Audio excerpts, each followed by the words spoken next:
हमने जब gamma function पढ़ा था,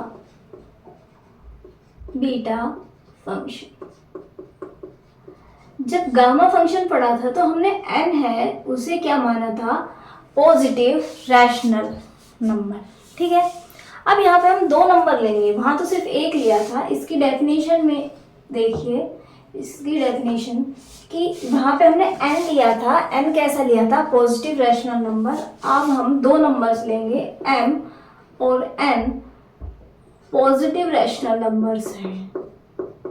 क्या है, positive rational numbers. For m and n positive rational numbers, the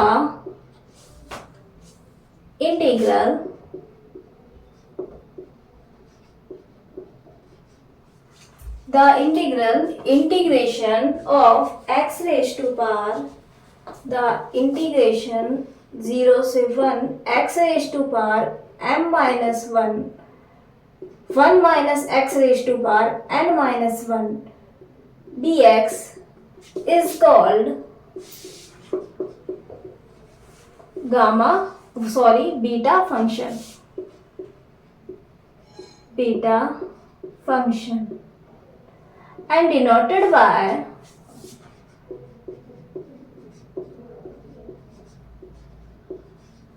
इस तरह से इसे डिनोट करते हैं, b of m and beta mn, इस तरह से इसे डिनोट करते हैं। गामा पढ़ा था तब हमने इंटेग्रल कैसा था, इंडेफिनेट इंटेग्रल था, और इंडेफिनेट इंटेग्रल लिमिट थी 0 से इन्फिनिटी, और हमारे पास था e पे पावर माइनस x पे power n minus n minus 1 dx। यहाँ पे है 0 से 1, x पे power m minus 1 minus x पे power n minus 1। Basic beta function की डेफिनेशन यही है, और इसे कहते हैं it is also called beta function of first kind. ये क्या है, beta function of first kind है।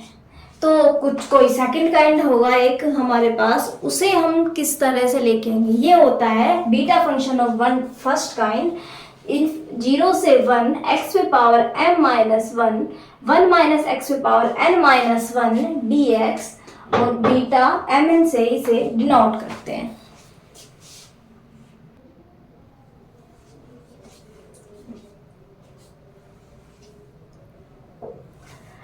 अब हम इसे आगे प्रोसेस में लाने के लिए क्या करेंगे, प्रोसेस के लिए हम करेंगे पुट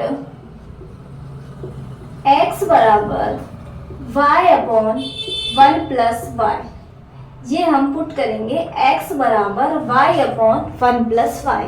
ये हो गया x, यहाँ से थोड़ा सोल्व करेंगे, x y बराबर y, और ये हो गया हमारा x बराबर y इंटू 1 माइनस x। ये हमारा रिलेशन आ गया एक। ठीक है, इसके साथ ही हम इसका डेरिवेटिव भी करना पड़ेगा, क्योंकि इंटीग्रेशन में dx है। dx बराबर ये हो गया 1 प्लस वाई का स्क्वायर। किस तरह करते हैं, f बाई जी का डेरिवेशन उसी तरह कर रहे हैं।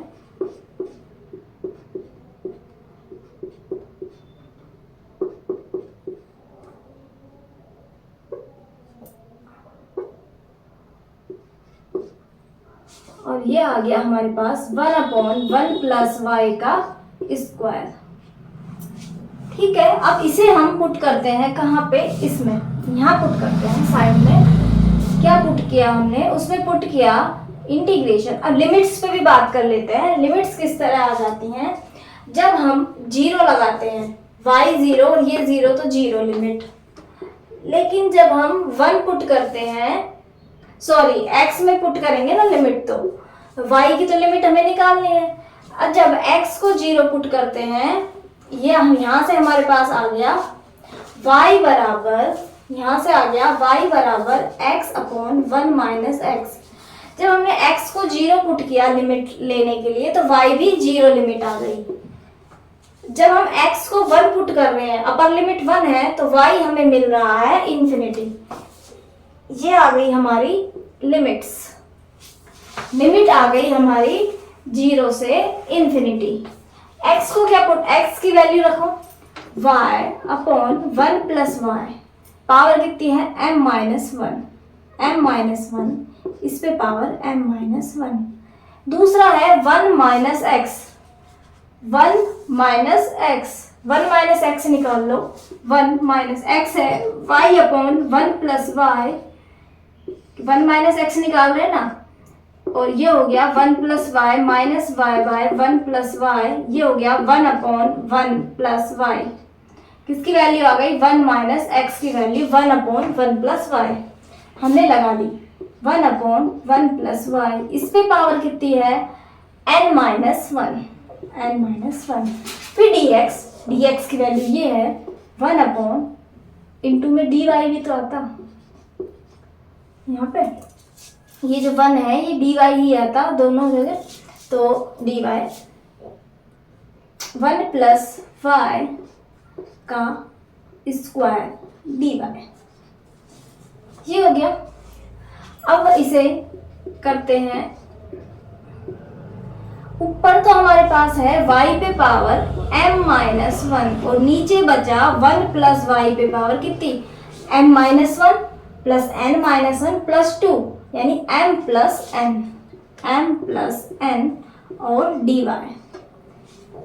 ये जो फंक्शन है ये क्या कहलाता है, ये कहलाता है beta function of second kind. ये था beta function of first kind, ये है beta function of second kind. अब y तो पैरामीटर है, इसे आप x लिख दीजिए चाहे y लिख दीजिए, जो भी आप कहें लिख लीजिए, बस ये तो सिर्फ वो है। तो ये होता है इट इज कॉल्ड, ये है हमारे पास बीटा फंक्शन, इसे बराबर में ही लिखते हैं ना उसके, इट इज कॉल्ड, और ये बराबर किसके है, बीटा m n के, beta function of second kind.